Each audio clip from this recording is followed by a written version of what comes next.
નમસ્કાર વિદ્યાર્થી મિત્રો, welcome to tesla wings academy. તો મિત્રો, રક્ષાબંધનના પાવન પર્વ પર દરેક ભાઈઓ તથા બહેનોને રક્ષાબંધનની હાર્દિક શુભકામનાઓ। આશા રાખું છું કે કોરોનાની મહામારીના અંદર દરેક બહેને પોતાના ભાઈને જે રક્ષણની જે રાખડી બાંધી છે એના નિમિત્તે કોઈ પણ ભાઈને કોઈ જ જાતનો રોગ, કોઈ જ જાતના દર્દ આવે નહીં, અને જેટલા આશીર્વાદ ભાઈએ બહેનને આપ્યા છે એ નિમિત્તે કોઈ બહેનને પણ કોઈ જાતના રોગ ના થાય, દરેકને પ્રભુને મારી શુભકામના છે। બરાબર, ચલો મિત્રો, તો પાછળના લેક્ચરના અંદર આપણે સમાંતર પ્લેટ કેપેસિટર વિશેનો અભ્યાસ કર્યો હતો, અને આજના લેક્ચરમાં આપણે સમાંતર પ્લેટ કેપેસિટર જે આપણે ભણ્યા એ સમાંતર પ્લેટ કેપેસિટરનું કેપેસિટન્સ કેટલું છે એ વિશેનો અભ્યાસ આપણે આજના લેક્ચરમાં કરવાનો છે। એ લેક્ચરમાં આપણે કેપેસિટર કેવી રીતે બને, એ કેપેસિટરની ઉપયોગિતા શું છે, બરાબર, એ કેપેસિટરમાં વિદ્યુત ક્ષેત્ર કઈ રીતે ઉદ્ભવે છે, કોની પર આધાર રાખે છે, એનો આપણે પાર અને એના વિશેનો અભ્યાસ આપણે કર્યો હતો। તો આજના લેક્ચરમાં એ કેપેસિટર જે આપણે બનાવ્યું સમાંતર પ્લેટ કેપેસિટર એનું કેપેસિટન્સ કેટલું છે એનો અભ્યાસ આજના લેક્ચરમાં કરવાનો છે। અને કેપેસિટર જે છે, કેપેસિટરમાં ઉર્જા કેટલી સંગ્રહિત થયેલી હોય છે, કારણ કે આપણે ઉર્જા જોડે કામ લેવાનું છે, તો એની ઉર્જા કેટલી સંગ્રહિત થઈ, ઉર્જાનું કયા સ્વરૂપમાં એ ત્યાં સંગ્રહિત થઈ, કેમ ઉર્જા સંગ્રહિત થઈ, ક્યાંથી આવી, એ દરેક પોઈન્ટનો અભ્યાસ આપણે આજના લેક્ચરમાં કરવાના છે। ચલો મિત્રો, તો આપણે સ્ટાર્ટ કરીએ સમાંતર પ્લેટ કેપેસિટરનું કેપેસિટન્સ।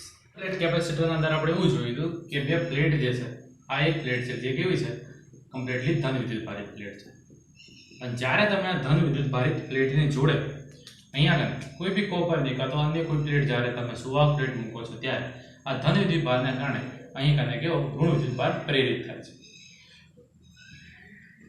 અને અહીં થતો ધન વિદ્યુત ભાર જે બીજો પ્રેરિત થતો હોય એ ધન વિદ્યુત ભાર માટે આપણે શું કર્યું, તો અહીં કને આપણે એક અર્થિંગ વાયર જોડેલો હતો। અર્થિંગ વાયર જોડવાના કારણે બધો ધન વિદ્યુત ભાર બધો ક્યાં જતો રહેતો હતો, જમીનમાં જતો હતો, માટે આ પ્લેટ તમને ધન અને આ પ્લેટ તમને ઋણ મળતી હતી। હવે આપણે આ જે જોડાણ જે છે આ જોડાણ અહીંયા દર્શાવીશું નહીં, માત્ર આ રીતે તમે કેપેસિટર દર્શાવશો। કેપેસિટરની ધન પ્લેટ છે, આ ઋણ પ્લેટ છે, બે પ્લેટ વચ્ચેનું અંતર સપોઝ કે કેવું છે, ડી જેટલું અંતર છે। આ જે ધન પ્લેટ મૂકેલી છે એ પ્લેટનું કેપેસિટર ક્ષેત્રફળ છે, માનો કે એ જેટલું ક્ષેત્રફળ છે, બરાબર। હવે આ એક ક્ષેત્રફળ એ ધ્યાન ખાસ એ રાખવાનું કે અહીંયા જે આપણે ક્ષેત્રફળ મૂકો છો એ કેવો છે, જે મતલબ જે બી પ્લેટ મૂકો છો એ આ ડી અંતર કરતા બહુ મોટી હોવી જોઈએ, બરાબર। એટલે આ ડી કેવો છે, એકદમ નાનું અંતર છે, આ બે પ્લેટ વચ્ચે ડી અંતર છે એ ઘણું નાનું રાખવાનું છે। આ ધન પ્લેટ છે, ઋણ પ્લેટ છે। હવે આ ધન વિદ્યુત ભારના કારણે આ પ્લેટ પર જે આપણે પૃષ્ઠ ઘનતા મળે, પૃષ્ઠ ઘનતા તમે શેના વડે દર્શાવો, સિગ્મા વડે। ધન વિદ્યુત ભારની પૃષ્ઠ ઘનતા છે પ્લસ સિગ્મા લખશો, અને ઋણ વિદ્યુત ભારની પૃષ્ઠ ઘનતા છે તો તમે એને માઇનસ સિગ્મા લખશો, રાઈટ। તો ધન અને ઋણ વિદ્યુત ભારની પૃષ્ઠ ઘનતા આપણી હવે અહીંયા લખી દઉં, ધન અને ઋણની પૃષ્ઠ ઘનતા પ્લસ ઓર માઇનસ સિગ્મા છે, બરાબર।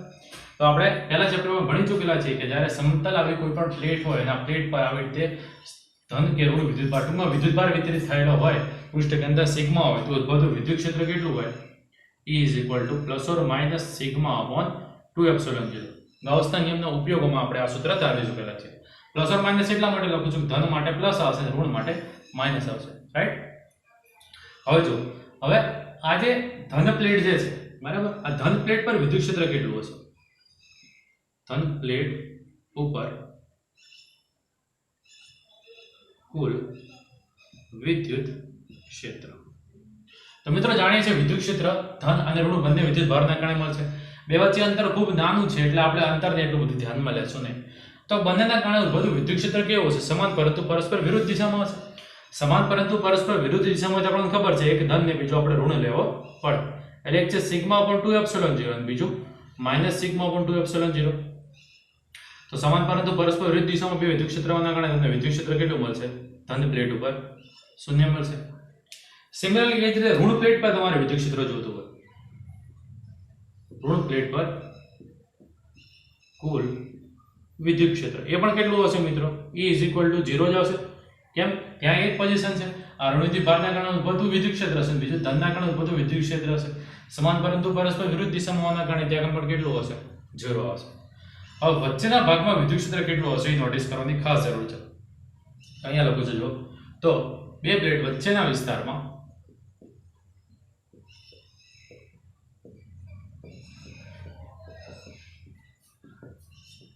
કુલ વિદ્યુત ક્ષેત્ર, તો કુલ વિદ્યુત ક્ષેત્ર વચ્ચેના વિસ્તારમાં કેટલું હશે, તો ખાસ નોટિસ કરો અહીંયા કને કે વચ્ચેના વિસ્તારમાં તમે જો તો આ P બિંદુ સપોઝ કે હું માની લઉં તો આ ધન અને હરખી રીતના સમજવા માટે આપણે પરીક્ષણ વિદ્યુત ભાર સ્મોલ ક્યુ મૂકી દઈએ, બરાબર.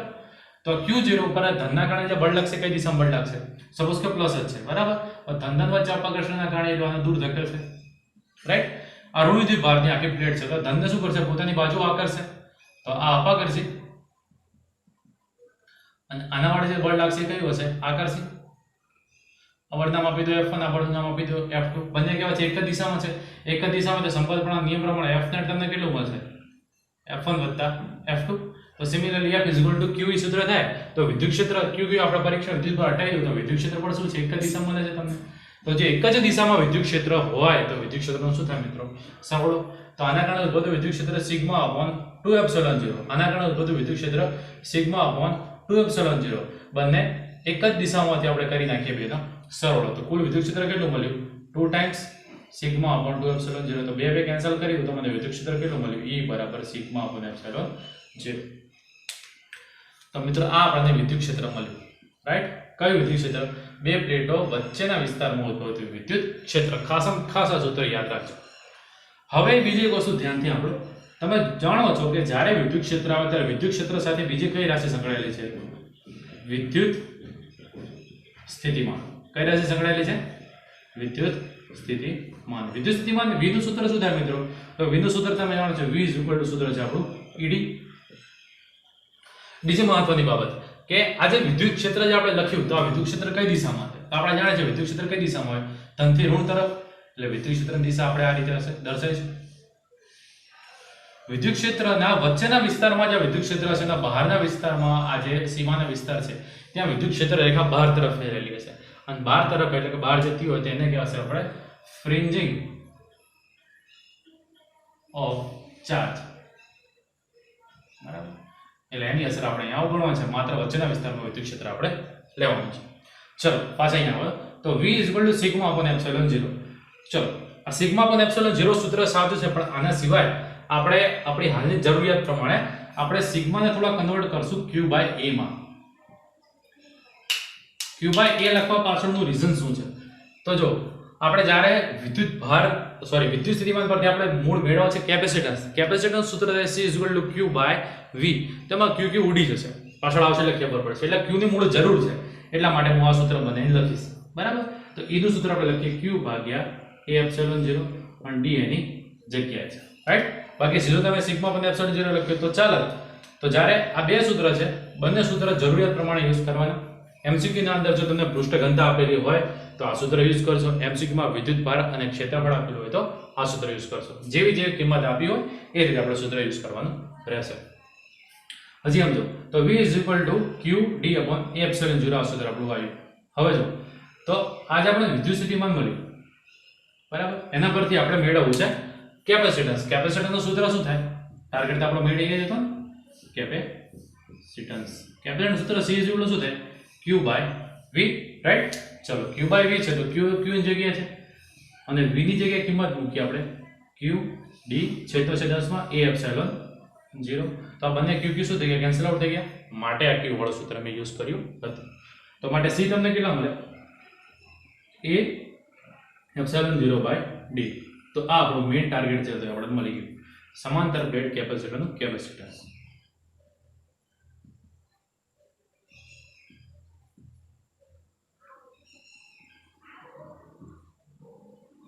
ઓકે મિત્રો, ચાલો આ સૂત્ર પરથી થોડી નાની બાબત બીજી વિચારો અહીંયા આગળ લખશું, બરાબર. જે બી બાબત પર ખાસ નોંધ કરાવી છે. પહેલું કે જો અંતર અડધું કરવામાં આવે તો શું થાય? અડધું કરવામાં આવે તો તમને C કેટલું મળશે? C એટલે કેપેસિટન્સ. તો C કેટલું મળે? તો જરા પોઝ કરી વિડિયો અને તમે જરા આન્સર વિચારો. તો મિત્રો આન્સર આપણો છે જ્યારે અંદર અડધું કરવામાં આવે ત્યારે કેપેસિટન્સ કેવું થઈ જશે? બમણું થઈ જશે, બરાબર. ખ્યાલ આવી જશે બમણું કેવી રીતે થાય. તો જો ના ખ્યાલ આવે તો સમજાવી દઉં કે આ D જે છે એ D કેટલું કરી નાખ્યું તમે? D/2. એટલે છેદનો છે જતો રહેશે અંશમાં, તો 2 ઉપર આવી જાય, બરાબર. તો 2 ઉપર આવ્યો A0/D. A0/D એટલે શું કે કેપેસિટન્સ. એટલે અહીંયા લખી દઉં C, તો જવાબ શું? 2C. એટલે કેવું થઈ ગયું? બમણું થઈ ગયું. બીજું વિચારો કે જો બે પ્લેટ વચ્ચે અંતર અનંત કરવામાં આવે, જો બે પ્લેટ અનંત અંતરે હોય તો કેપેસિટન્સ કેટલું?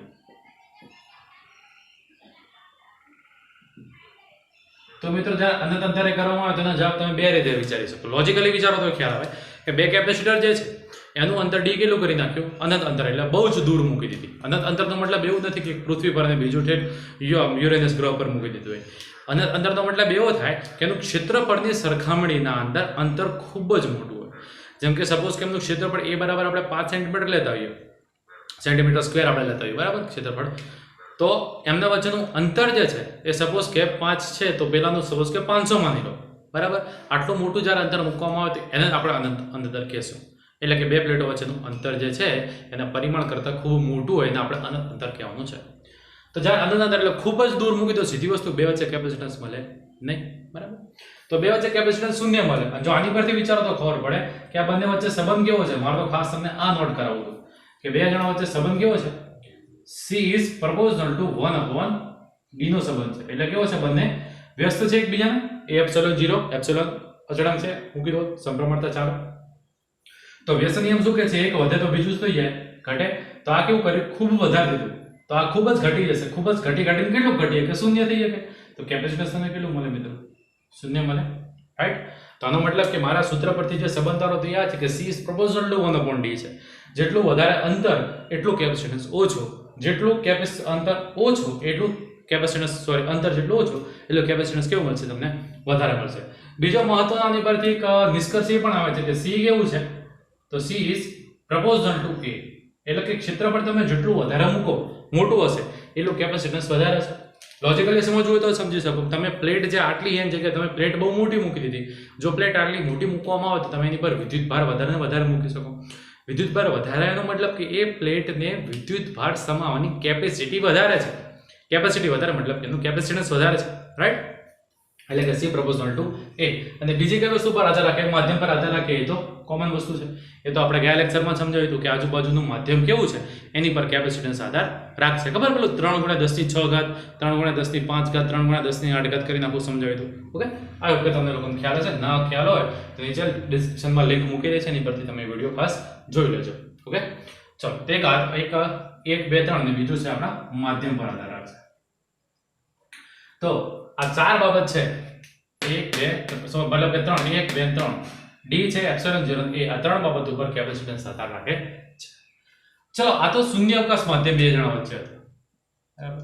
પણ આ બે વચ્ચે શૂન્યાવકાશની જગ્યાએ તમે જ્યારે કોઈ ડાયલેક્ટ્રિક માધ્યમ મૂકો છો ત્યારે શું થશે તો સમજો.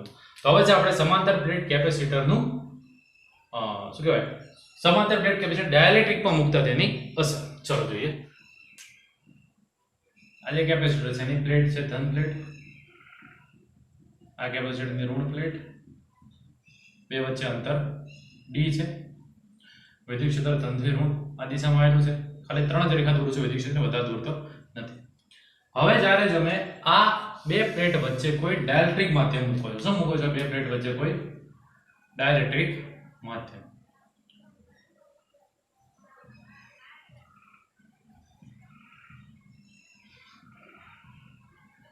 કે જેનો ડાયલેક્ટ્રિક અચળાંક છે k, બરાબર. કે જેના ડાયલેક્ટ્રિક અચળાંક ધરાવતા એક માધ્યમ તમે એની વચ્ચે મૂકો છો. ચલો, જે આગળ આપણે બાબત નોંધી હતી તો તમને ખાસ ખ્યાલ જ છે કે પૃષ્ઠ ઘનતા કેટલી છે? સિગ્મા ઇઝ ઇક્વલ ટુ પૃષ્ઠ ઘનતા q/a. સિગ્મા આપણી વે છે પ્લસ ઓર માઇનસ, બરાબર, પ્લસ ઓર માઇનસ સિગ્મા પૃષ્ઠ ઘનતા q/a. એના પરથી આપણે વિદ્યુત ક્ષેત્ર લઈ આવ્યા હતા. E બરાબર કેટલું હતું? સિગ્મા અપોન એપ્સિલોન 0 જેટલું. Otherwise E is equal to શું હતું? q/a epsilon 0. આટલું વિદ્યુત ક્ષેત્ર તમે લઈને આવ્યા. અને એક આપણે વિદ્યુત સ્થિતિમાન શું લખ્યું હતું? V is equal to ED. E બરાબર શું લખ્યું હતું આપણે? q/a એપ્સિલોન 0 અને d. તમે વિદ્યુત સ્થિતિમાન તમે આપણે આટલું લઈને આવ્યા, રાઈટ. હવે જે મેઇન બાબત સમજવાની છે એ છે, તો આના માટે જરાક હું ફ્લેશબેક આપણે ચેપ્ટર 1 માં લઈ જઉં છું. ચેપ્ટર 1 માં આપણે જોયું હતું પ્રથમ પ્રકરણના અંદર કે જ્યારે તમે કોઈ પણ કુલમ્બના નિયમ એટલે કે બે વિદ્યુત ભારો વચ્ચે જ્યારે કોઈ અવાહક માધ્યમ, કોઈ ડાયલેક્ટ્રિક માધ્યમ જ્યારે મૂકેલું હોય, બરાબર, ત્યારે આપણને જે બળ મળતું હતું એ બળ F' કેટલું મળતું હતું? યાદ હોય તો F' બરાબર આપણે શું લખતા હતા?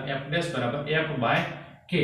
એનું જે બળ જે છે કેવું છે? k માં ભાગનું થઈ જાય. અને વિદ્યુત ક્ષેત્રમાં પણ જોયું હતું કે જ્યારે વિદ્યુત ક્ષેત્ર જે છે એને તમે કોઈ ડાયલેક્ટ્રિક માધ્યમમાં મૂકો છો, એના વચ્ચે કોઈ અન્ય માધ્યમ મૂકવામાં આવે ત્યારે વિદ્યુત ક્ષેત્રમાં કેટલું થઈ જાય છે? k માં ભાગનું થઈ જાય છે.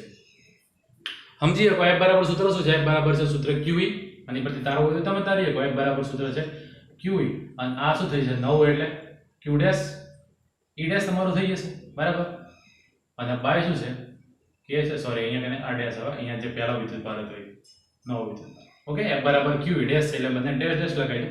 QE નો QE છે બરાબર. વિદ્યુતભાર તો આ જે કયો છે આપણે વિદ્યુત ક્ષેત્રની ભાષામાં સમજીએ તો આ વિદ્યુતભાર કયો? પરીક્ષણ વિદ્યુતભાર.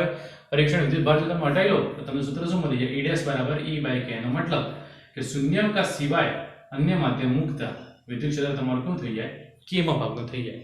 એટલે અહીંયા ડેશ લખી દઉં છું. એટલે E ડેશ નવું વિદ્યુત ક્ષેત્ર કેવું? K માં ભાગનું. તો એમ કહેવા માંગુ છું કે અહીંયા જે વિદ્યુત ક્ષેત્ર આ હતું આ કયું વિદ્યુત ક્ષેત્ર છે? જ્યારે તમે શૂન્યાવકાશ માધ્યમ જ્યારે હોય ત્યારે. તો અહીંયા હું લખું છું કે ડાયલેક્ટ્રિક માધ્યમમાં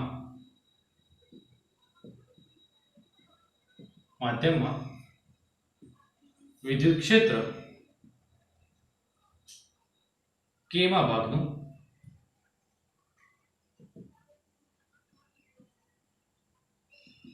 થાય છે.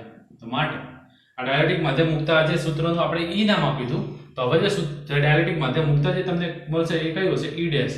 E ડેશ બરાબર શું થઈ જાય? E બાય K બરાબર. ચલો તો હવે આ જે ડાયલેક્ટ્રિક માધ્યમમાં તમારું વિદ્યુત ક્ષેત્ર E ડેશ છે તો તમારું વિદ્યુત સ્થિતિમાન કેટલું હશે? વિદ્યુત સ્થિતિમાનનું સૂત્ર V ED છે તો અહીંયા સૂત્ર શું થશે? V E ડેશ D થશે બરાબર. ચલો V E ડેશ D તમે લખી નાખ્યું. મારે જોઈશે કેપેસિટન્સ. નવું જે પેલાનું કેપેસિટન્સ C હતું બરાબર. આનો કેપેસિટન્સ હું C ડેશ આમ C ડેશ તમને કેટલા મળે યાદ હોય તો તારવી દીધું તો ફટાફટ પર V એટલું હતું C હતું આપણું Q બાય V. તો Q ની જગ્યાએ છે V ની જગ્યાએ Q D E epsilon 0 Q cancel તો માટે C બરાબર મળી જશે તમને A એપ્સિલોન 0 ભાગ્યા T. આ શૂન્ય અવકાશની વાત હતી બરાબર. હવે માધ્યમ તમારું કયું છે? ડાયલેક્ટ્રિક માધ્યમ છે. તમારું કેપેસિટર આ C નામ આપી તો નામ આપી દઈએ આપણે C ડેશ. સૂત્ર Q બાય V બરાબર. Q તો Q માટે આપણે શું લખશો? તો Q sigma Q by A પરથી Q એટલે આપણે કરતા કરવામાં તો સૂત્ર શું થાય? Sigma into A. તો માટે અહીંયા લખી દઉં હું સિગ્મા ઇન્ટુ A. અને V વિદ્યુત ક્ષેત્ર વિદ્યુત સ્થિતિમાન તમને કેટલું મળે છે? E dash D. Okay sigma ના સિગ્મા છે A નો A છે. E ડેશ ની કિંમત કેટલી છે? E ડેશ ની કિંમત છે E બાય K. તો E બાય K એટલે ચલો બાય K અહીંયા લખીએ અને D ની જગ્યા છે તમે જાણો છેદનો છેદ જતો રહેશે અંશમાં તો માટે C ડેશ બરાબર શું થશે? K sigma A divided by E into D. હવે E એટલે વિદ્યુત ક્ષેત્ર. આ વિદ્યુત ક્ષેત્ર કયું છે? આ તમે જાણો છો શૂન્ય અવકાશ વાળું વિદ્યુત ક્ષેત્ર છે બરાબર. શૂન્ય અવકાશ કરતા K માં ભાગનું થઈ ગયા ને તો શૂન્ય અવકાશનું સૂત્ર શું હતું? E Q upon A epsilon 0. તો આ જગ્યામાં શું લખી દઉં? અને અહીંયા રાખીએ K ના K છે સિગ્મા નો સિગ્મા છે A નો A છે E ની જગ્યાએ આપણે કિંમત મૂકી દઈએ. E બરાબર છે Q upon A epsilon 0. તો Q upon A epsilon 0 એટલે છેદનો છેદ અંશમાં જતો રહેશે તો એને અહીંયા લખું છું Q upon A epsilon 0 divided by શું છે? આ સોરી D જે હતા એ તો એની જગ્યાએ છે બરાબર. ચલો હવે તમે જોઈ શકો છો અહીંયા કે Q બરાબર તમે શું લખો? Q બરાબર Q is sigma is equal to Q by A બરાબર. આ સિગ્મા ની કિંમત લખી Q by A. Q cancel A cancel તો જવાબ શું આવે તમારો? C ડેશ બરાબર 1 વધ્યા K 1 વધ્યો A 1 વધ્યો એપ્સિલોન 0 અને નીચે વધ્યા D. C બરાબર A એપ્સિલોન 0 ભાગ્યા D. તો આટલા જગ્યાએ તમે શું લખી શકો? C લખી શકો કે ના લખી શકો બરાબર. તો એની જગ્યાએ હું લખી નાખું C. તો તમને કેપેસિટન્સ કેટલું મળ્યું? CK જેટલું. CK નો મતલબ કે K એટલે ડાયરેક્ટિક અચળાંક અને C એટલે તમારું શૂન્ય અવકાશ હતો ત્યારનું કેપેસિટન્સ. તો આનો મતલબ એ થયો કે જ્યારે તમે આ જે પ્લેટ વચ્ચે ડાયલેક્ટ્રિક માધ્યમ મૂકો છો ત્યારે મળતું નવું કેપેસિટન્સ એ કેટલું થઈ ગયું? મૂળ કેપેસિટન્સના K ગણું થઈ ગયું બરાબર. જે કેપેસિટન્સ પહેલા તમને મળતું હતું એ કેવું થઈ ગયું? K ગણું થઈ ગયું. એનો મતલબ કે આ ડાયલેક્ટ્રિક અચળાંક જે સપોઝ કે 2 હોય તો તમને કેપેસિટન્સ કેટલું મળશે? C ડેશ બરાબર 2C મળશે બરાબર. ડાયલેક્ટ્રિક અચળાંક આની જગ્યાએ જો 1/2 જેટલું હોય તો તમને આ કેટલું મળશે? હાફ મળશે 1/2 એટલે ટૂંકમાં K ગણું તમારું કેપેસિટન્સ તમને મળે છે. તો ડાયલેક્ટ્રિક અચળાંક માટે તમે એક આ સૂત્ર લખી શકશો, અહીંયા લખું છું, નોટ કરો છો રેડ પેનથી. એક તો તમારું છે k ઇઝ ઇક્વલ ટુ તમે શું લખી શકો, k બરાબર થશે E ભાગ્યા E ડેશ. E એટલે શૂન્યાવકાશ માધ્યમના અંદર વિદ્યુત ક્ષેત્રની તીવ્રતા અને E ડેશ એટલે ડાયલેક્ટ્રિક માધ્યમમાં વિદ્યુત ક્ષેત્રની તીવ્રતા. એ બંનેનો ગુણોત્તર લો એને શું કહેવાય, ડાયલેક્ટ્રિક અચળાંક k. અધરવાઇઝ તમે આ સૂત્ર પરથી પણ લખી શકો કે k બરાબર શું થશે, તો k બરાબર થશે તમારો C ડેશ ભાગ્યા C. બરાબર. તો મિત્રો આ હતા આપણા, એક મિનિટ, હા, E ભાગ્યા E ડેશ C ડેશ ભાગ્યા C. તો આપણે k ના સૂત્ર, બીજું એક k નું સૂત્ર તમે પહેલા ચેપ્ટરમાં આપણે જોયું હતું. k બરાબર શું હતું, સિગ્મા ભાગ્યા એપ્સિલોન 0. આ યાદ કરવાની જરૂર નહીં, જો યાદ કરવું તો કરાવી દઉં. f નું સૂત્ર 1/4 epsilon 0 q1 q2 by r2. q1 q2 by, અને પેલાનું માટે 1/4 pi epsilon only q1 q2 divided by r2. એના પરથી શૂન્યાવકાશ માધ્યમની પરમિટિવિટી, સાપેક્ષ પરમિટિવિટી, બરાબર, આ બધા સૂત્ર આપણે તારવી ચૂકેલા છે. ઓકે, તો આ આપણે ડાયરેક્ટ આના પરથી તમારે વ્યાખ્યા લખી, તમે કંઈક આ રીતે લખી શકો. જો વ્યાખ્યા છે આપણી આ રીતે, માધ્યમની પરમિટિવિટી અને શૂન્યાવકાશની પરમિટિવિટીના ગુણોત્તરને ડાયલેક્ટ્રિક અચળાંક કહે છે. બરાબર. અને બીજી વ્યાખ્યા તમે આ રીતે પણ કહી શકો કે શૂન્યાવકાશમાં વિદ્યુત ક્ષેત્રની તીવ્રતા એને આપણે શેના વડે દર્શાવીએ, E0 વડે. બરાબર. કાં તો પછી આપણે E લખેલું હતું, જે નવી હતી ડાયલેક્ટ્રિક અચળાંક જ્યારે મૂક્યો ત્યારે જે E ડેશ વડે દર્શાવીએ આપણે એ, એટલે કે શૂન્યાવકાશમાં વિદ્યુત ક્ષેત્રની તીવ્રતા અને ડાયલેક્ટ્રિક માધ્યમમાં વિદ્યુત ક્ષેત્રની તીવ્રતાના ગુણોત્તરને ડાયલેક્ટ્રિક અચળાંક કહે છે. ઓકે મિત્રો, તો આ વ્યાખ્યા છે. ચલો, એક બીજી અગત્યની વાત મારે તમને શીખવાડી છે, જ્યારે એમસીક્યુ સોલ્વ કરશો ત્યારે તમને આ પ્રોબ્લેમ થશે. તો કેપેસિટરનું સૂત્ર તમે જોઈ લીધું કે C બરાબર A સિગ્મા A એપ્સિલોન 0 ભાગ્યા D, અને જ્યારે તમે શૂન્યાવકાશ માધ્યમ મૂક્યો ત્યારે તમે k ગણો કરી નાખો એટલે જવાબ મળશે. પણ તમે k ગણો કરશો ત્યારે તમારે C ની જગ્યાએ કિંમતો કઈ મૂકવી પડશે, A સિગ્મા A એપ્સિલોન 0 ભાગ્યા D કિંમત મૂકવી પડશે. તો એ તમે કઈ મૂકશો, ક્ષેત્રફળ જે આપેલું એટલે. અહીંયા તો તમે જો મને જગ્યાએ ક્ષેત્રફળ સમાન છે, પણ ધારો કે ક્ષેત્રફળ કંઈકમાં તમને આ રીતે ડગો મારેલો હોય, એક પ્લેટ તમારી આપેલી છે સપોઝ કે 10 ની, બીજી પ્લેટ તમારી આપેલી છે 25. એક પ્લેટ તો ક્ષેત્રફળ A બરાબર તમારું 10 છે અને બીજાનું તમારું છે A બરાબર 25 છે. રાઈટ. ચલો, તો હવે તમે મને કહો, તમે સૂત્રમાં A એપ્સિલોન 0 ભાગ્યા D માં તમે A ની કિંમત કઈ મૂકશો, 10 મૂકશો કે 25 મૂકશો, વિચારો. બરાબર, વિચારીને તમે આન્સર તૈયાર રાખો, હું તમને કહું. બરાબર. સીધી વસ્તુ છે, આની પર પ્લેટ પર આ દર્શાવવું ખાસ જરૂરી છે કે કઈ પ્લેટ પર કયો વિદ્યુતભાર છે. અહીંયા ધન વિદ્યુતભાર છે અને અહીંયા કને બધો ઋણ વિદ્યુતભાર છે. ઓકે, ચલો, આન્સર શું છે, જે આન્સર હોય ચલો ટેલી કરી લો તમે. તો મિત્રો આન્સર તમારો આવશે A બરાબર મારે લેવા જોશે 10. બરાબર. આ સૂત્ર જે છે એમાં C A ની જગ્યાએ મૂકીશ 10, એપ્સિલોન 0 ની કિંમત ભાગ્યા 2 વચ્ચે D, અંતર જે પણ તમને સપોઝ કે 1 સેન્ટીમીટર આપેલું છે તો 1 સેન્ટીમીટર 2 વચ્ચે અંતર મૂકી દેશું. કેમ આવું કર્યું, કેમ 25 કે બીજા કોઈ કેમ ન લીધા, કે તમે જે પણ આન્સર તમારો છે તો એ કેમ નથી અને કેમ સાચો છે. તો જો હંમેશા યાદ રાખો, આપણે અહીંયા જોયું કે વિદ્યુત ક્ષેત્ર કઈ દિશામાં તમને મળે છે, ધનથી ઋણ દિશામાં. રાઈટ. ધનથી ઋણ દિશામાં ઓકે, પણ આ બહારના વિસ્તારમાં આપણે ફ્રિન્જિંગ ઓફ ચાર્જીસમાં જોયું કે અહીંયા કને ક્ષેત્રિકા બહારની બાજુ હોવાથી તમે ધ્યાનમાં લેતા નતા. અહીંયાથી તમને વિદ્યુત ક્ષેત્ર જોવા મળશે, કઈ જોવા મળશે, ધનથી ઋણ તરફ આટલા ભાગના અંદર જ તમારા વિદ્યુતભારો ઘેરાતા હશે. તમારે વિદ્યુત ક્ષેત્રની ઇફેક્ટ તમને અહીંયાથી જોવા મળશે નહીં. તમારો વિદ્યુત ક્ષેત્ર કઈ આ રીતે ના હોય કોઈ દાડો. બરાબર. વિદ્યુત ક્ષેત્ર તમને યાદ છે કે પૃષ્ઠને હંમેશા લંબ રૂપે હોય છે. ભણ્યા છે ને સમસ્યામાં, પૃષ્ઠમાં, એ બધામાં કે વિદ્યુત ક્ષેત્ર સપાટીને લંબ રૂપે છે. સપાટીને લંબ રૂપે 90 એંગલ તમારો દરેક જગ્યાએ અહીંયા તમારો બને છે. તમારે આ રીતે લંબ રૂપે છે, તમે આ રીતે ખૂણામાંથી ત્યાં એંગલ તમારું વિદ્યુત ક્ષેત્રની ક્ષેત્ર રેખા તમારી જતી નથી. અહીંયા થાય છે શું, તો અહીંયા જે વધારાના જેટલા પણ ઋણ વિદ્યુત ભારો જે છે આ બધા ઋણ વિદ્યુત ભારો ખેંચીને અહીંયા જશે અને પછી એને અહીંયાથી લઈ લેશે. બરાબર. તો માટે જ્યારે બી આવી રીતે કન્ડિશન આપેલી હોય તો જે પ્લેટ નાની હોય એ પ્લેટનું ક્ષેત્રફળ મૂકવાનું રહે છે. ઓકે મિત્રો. માનો કદાચ એનાથી ઉલટું આપેલું કે અહીંયા કદાચ ધન ધન ધન અહીંયા ઋણ ઋણ આપેલા તો શું થાત, તો પણ કન્ડિશન તમારી એ જ થાત, વિદ્યુત ક્ષેત્રની દિશા આની જગ્યાએ આમ ઉલટાઈ ગયેલી હોત. બરાબર. આ બધા ધનની જગ્યાએ ઋણ આવી દીધેલા હોત અને બધા ધન તમારા અહીંયા આવત, તો વિદ્યુત ક્ષેત્ર તમને પ્લેટ ક્ષેત્રફળ તમારું કયું 10 વાળું. તો ખાસ નોટ કરો કે જ્યારે બે પ્લેટોના ક્ષેત્રફળમાં ડિફરન્સ હોય, એક પ્લેટ નાની અને એક પ્લેટ મોટી હોય, તેવા કેસના અંદર નાની પ્લેટનું ક્ષેત્રફળ કેપેસિટન્સના સૂત્રમાં મૂકવામાં આવશે. બરાબર મિત્રો. આ વાત તમારે ખાસ નોંધ કરીને રાખવાની. તો આ વાત હતી આપણે કેપેસિટરની ડાયલેક્ટ્રિક અસરની, અને જરાક સૂત્ર જે ચર્ચાની ઇમ્પોર્ટન્ટ ખાસ જરૂર હતી અમે તમારી આગળ રજૂ કરી છે. ઓકે મિત્રો. ચલો મિત્રો, હવે જો કેપેસિટરમાં સંગ્રહિત ઉર્જા. આજે આપણે કેપેસિટર આપણે આગળ જોયું, આ ધન પ્લેટ અને આ રહ્યા ઋણ પ્લેટ. આ બે પ્લેટમાં કેપેસિટરમાં સંગ્રહિત ઉર્જા. તો પહેલી વાત તો કે ઉર્જા ક્યાંથી આવી, પહેલા એ સમજો. બધું સ્ટેપ બાય સ્ટેપ આપણે જોયું છે, કોઈ ટેન્શન ના લો, બરાબર. ઉર્જા ક્યાંથી આવી, તો તમે વિદ્યુત સ્થિતિમાન ચેપ્ટરમાં સ્ટાર્ટમાં ભણ્યા ત્યારે આપણે શું જોયું હતું કે એકમ વિદ્યુત ભારને અનંત અંતરેથી આપેલા બિંદુએ લાવવા પડતા કાર્યને વિદ્યુત સ્થિતિમાન કહે છે. અને એ જેટલું વિદ્યુત સ્થિતિમાન એટલી તમને શું મળે, સ્થિતિ ઉર્જા. ચોપડીમાં જે છે એના કરતાં થોડું ડિફરન્ટલી તમને સમજાવવાનું ટ્રાય કરું છું, કારણ કે તમે જે રીતે સ્ટાર્ટિંગથી ભણીને આવેલા છે એ રીતે તમે ભણશો તો તમને થોડી વધારે મજા આવશે, બરાબર. માનો કે આપણે ખબર છે કે ધન પ્લેટ તો ઓટોમેટિક ઋણ વિદ્યુતભાર પ્રેરિત થઈ જવાનો છે. તો બહારથી માનો કે હું ધન વિદ્યુતભાર એક મૂકું છું, બરાબર. તો અહીંયા જ્યારે ધન વિદ્યુતભાર મૂકું ત્યારે મારે બહારથી કોઈ કાર્ય કરવું પડશે નહીં. કેમ? કારણ કે પ્લેટ કેવી છે, સુવાહક પ્લેટ, સોરી તટસ્થ પ્લેટ છે. હવે એક ધન વિદ્યુતભાર મૂકી દીધો તો ધન વિદ્યુતભારના કારણે શું ઉદ્ભવશે, વિદ્યુત ક્ષેત્ર ઉદ્ભવશે, બરાબર. તો મારે બીજો કોઈ ધન વિદ્યુતભાર આ પ્લેટ પર મૂકવો હોય, આ બિંદુએથી, સપોઝ કે આ સ્ત્રોત છે, અહીંયાથી મારે એની પર મૂકવો હોય તો મારે શું કરવું પડશે, આ ધન વિદ્યુતભારના વિદ્યુત ક્ષેત્રની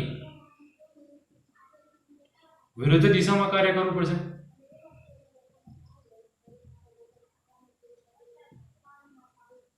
બરાબર કે? તો ધન વિદ્યુતભારના વિદ્યુત ક્ષેત્રની વિરુદ્ધ દિશામાં કાર્ય કરવું પડે. હવે શું થાય, તો આ બંને વિદ્યુત ભારના કારણે વિદ્યુત ક્ષેત્ર મળે. તો વિદ્યુત ક્ષેત્ર મારું શું થઈ ગયું, થોડું વધારે ઇન્ક્રીઝ થઈ ગયું, બરાબર. તો વિદ્યુત ક્ષેત્ર જેટલું વધારે એટલું કાર્ય પણ મારે શું કરવું પડશે, વધારે કરવું પડશે, બરાબર. અને આ જે કરેલું કાર્ય જે છે એ મને કઈ રીતે મળે, તો કે એ મને મળે સ્થિતિ ઉર્જા સ્વરૂપે મળે છે.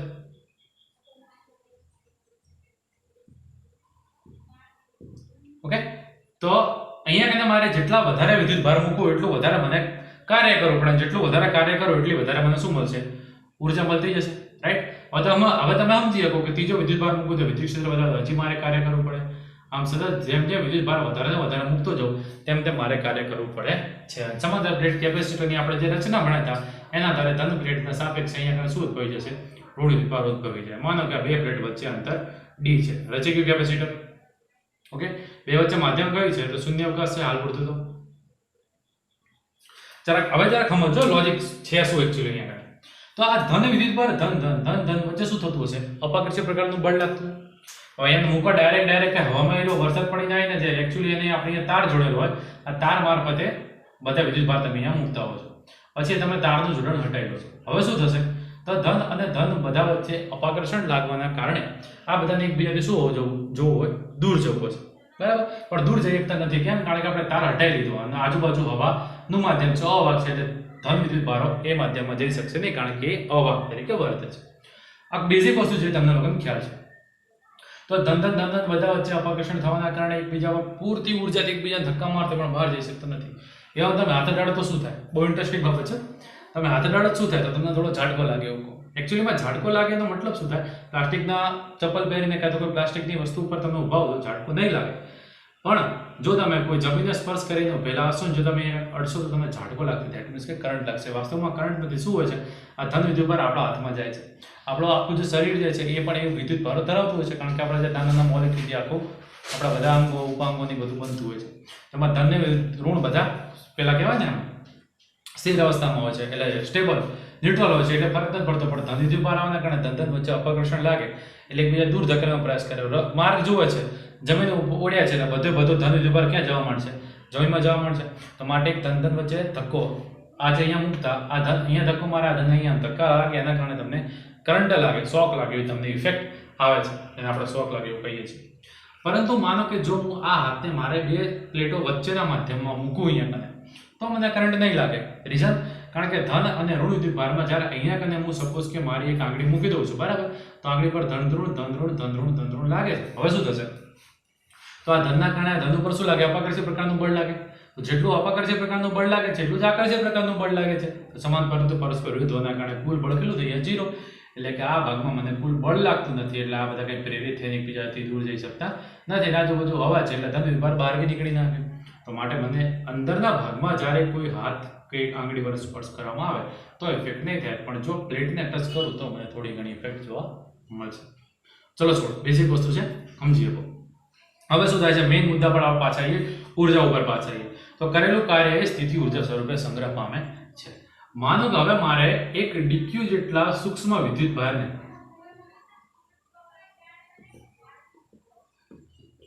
પ્લેટ પર મૂકવો છે. શું કરવું છે? આ પ્લેટ ઉપર મારે ડીક્યુ જેટલા સ્મોલ વિદ્યુત ભારને મૂકવો છે. તો મને ખબર છે વિદ્યુત ક્ષેત્રને વિરુદ્ધ દિશામાં મૂકવો છે, મારે શું કરવું પડશે? તો વિદ્યુત ક્ષેત્રને વિરુદ્ધ દિશામાં છે મારે કાર્ય કરવું પડશે. બરાબર? તો માટે કરવું પડતું કાર્ય, તો કાર્ય કેટલું હશે? dw જેટલું કાર્ય કરવું પડશે. તો dw જેટલું જો કાર્ય કરવું પડતું હોય તો કાર્યનું સૂત્ર પણ તમે લોકો જાણો છો. આપણે શું હતું? એકમ વિદ્યુત ભાર દીઠ કરેલા કાર્યને વિદ્યુત સ્થિતિમાન કહે છે. બરાબર? v તો આપણે તો w dw બાય સૂક્ષ્મ વિદ્યુત ભાર dq બરાબર તમે v લખી શકો. એટલે dq નામ લઈએ શું થાય? v dq હું લખી શકું. હવે dq જેવા બધા વિદ્યુત ભારને મૂકું તો મને કુલ વિદ્યુત ભાર q ને મૂકવું એમ હું કહી શકું. તો મારે શું કરી નાખવું? આપણે બંને બાજુ ઇન્ટિગ્રેશન કરી નાખવું. બરાબર? ચલો ઇન્ટિગ્રેશન હવે કરીએ છીએ. હવે એક વસ્તુ બીજી સમજો. વિદ્યુત સ્થિતિમાનનો v છે. વિદ્યુત સ્થિતિમાનનું સૂત્ર શું થાય? તો કોઈ ફાટલે સાહેબ v ઇઝ કે q બાય r, પણ ના બેટા, v ઇઝ ઇક્વલ ટુ કે q બાય r. આ જો મગજમાં આવે તો આવા દેજો ખરા, પણ એને અહીંયા એપ્લાય થવા દેતા નહીં. તરત બીજું સૂત્ર વિચારજો કે q બાય r તો એક ગોળાના કારણે ઉદ્ભવતું વિદ્યુત સ્થિતિમાન હતું. આપણે કેપેસિટરની વાર્તા ચાલે છે. તો કેપેસિટર માટે સૂત્ર શું આવે? કેપેસિટર માટે વિદ્યુત સ્થિતિમાનનું સૂત્ર આવે c is equal to q by v. તો માટે v is equal to શું થશે? q by c. ઓકે, તો અહીંયા આપણે સૂત્ર શું મૂકશું? આપણે સૂત્ર મૂકશું q by c. બરાબર? સૂક્ષ્મ વિદ્યુત ભાર છે. ચલો dq તો મને અહીંયા સ્મોલ q મૂકવા દો. સ્મોલ q અહીંયા છે dq ઇન્ટિગ્રેશન, આ બાજુ છે dw એટલે કુલ કાર્ય મને મળી જશે w. હવે c તો અચળાંક હતો કેપેસિટન્સ, તો સંકલનની બહાર આવી જશે. તો 1/c કરી નાખું. તો અંદર શું વધ્યું? q into dq w. 0 થી માંડીને q એકદમ કશું તો ત્યાંથી માંડીને કુલ વિદ્યુત ભાર કેપિટલ q ત્યાં સુધી મારે બધા વિદ્યુત ભાર મૂકવા છે. તો મારે એની સંકલનની લિમિટ મૂકી દીધી. q into dq એટલે શું થાય મિત્રો? યાદ કરો, x into dx નું થતું x²/2. તો q into dq નું શું થશે? q²/2. લિમિટ મૂકી દો 0 થી q થી 1/c. કેપિટલ q ની અંદર મૂકો તો q² 0 તો કંઈ મૂકવાની જરૂર નહીં. તો q² ભાગે જવાબ શું આવ્યો? 2c. તો મને આ કુલ કાર્ય મળી ગયું.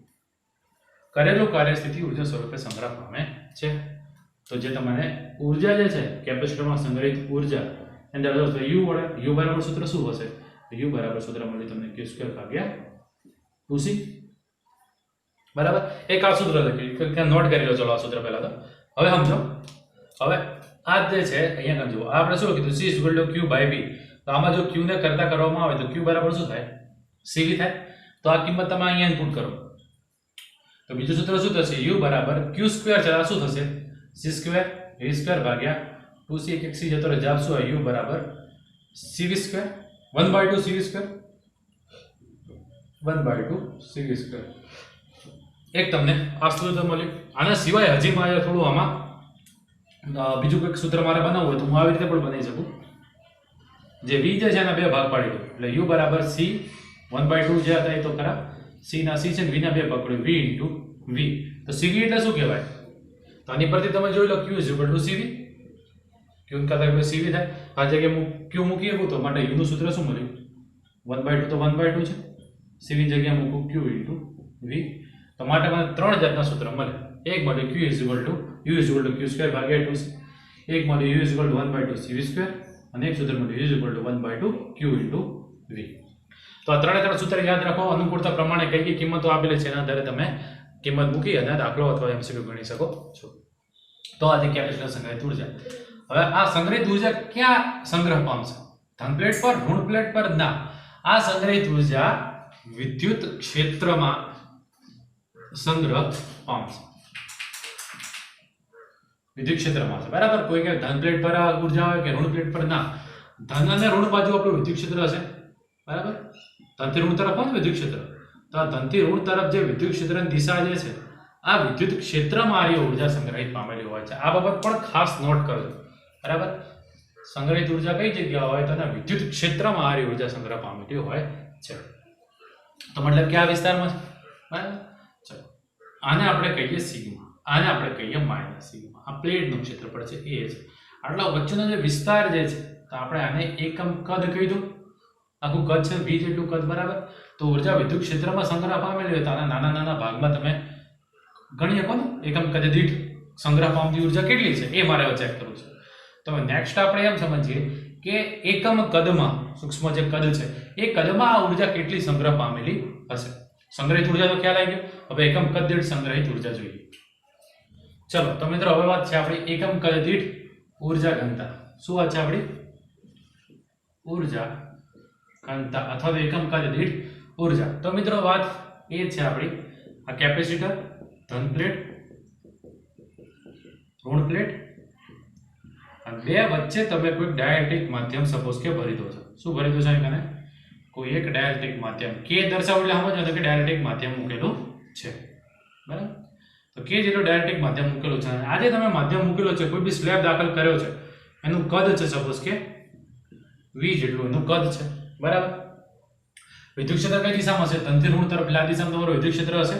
રાઈટ? અને આ જે સ્લેબ ડાયલેક્ટ્રિક છે એમાં એથી ઋણ વિરુદ્ધ દિશામાં તમારું આ દિશામાં વિદ્યુત ક્ષેત્ર પેદા થયેલું હશે. બરાબર? કે જેને પોલરાઇઝ થયેલું વિદ્યુત ક્ષેત્ર. એટલે આજે વિદ્યુત ક્ષેત્ર સપોઝ કે તમે E0 નામ આપી દો, આજે વિદ્યુત ક્ષેત્ર તમે EP નામ આપો તો પણ ચાલે. પણ આપણે એમાં વિદ્યુત ક્ષેત્ર બધા આપવાની હાલ પૂરતી જરૂર છે નહીં. આ બધા વિદ્યુત ક્ષેત્ર છે તો તમારી જે પણ ઉર્જા જે છે ઉર્જા ક્યાં સંગ્રહિત થયેલી હોય? વિદ્યુત ક્ષેત્રમાં, વિદ્યુત ક્ષેત્ર વચ્ચેના ભાગમાં છે. બરાબર? તો તમારા આ ડાયલેક્ટ્રિક માધ્યમમાં આ એકમ કદના અંદર તમારી ઉર્જા સંગ્રહિત થયેલી છે. ટોપિક ઉર્જા ઘનતાનો મતલબ કે એકમ કદ દીઠ સમાયેલી ઉર્જા. ચલો ઉર્જા ઘનતા તમે શેના વડે દર્શાવે છે? u વડે દર્શાવી હતી. ઉર્જા ઘનતાને સપોઝ કે હું ρ e વડે દર્શાવું છું. શેના વડે? ρ e. બરાબર?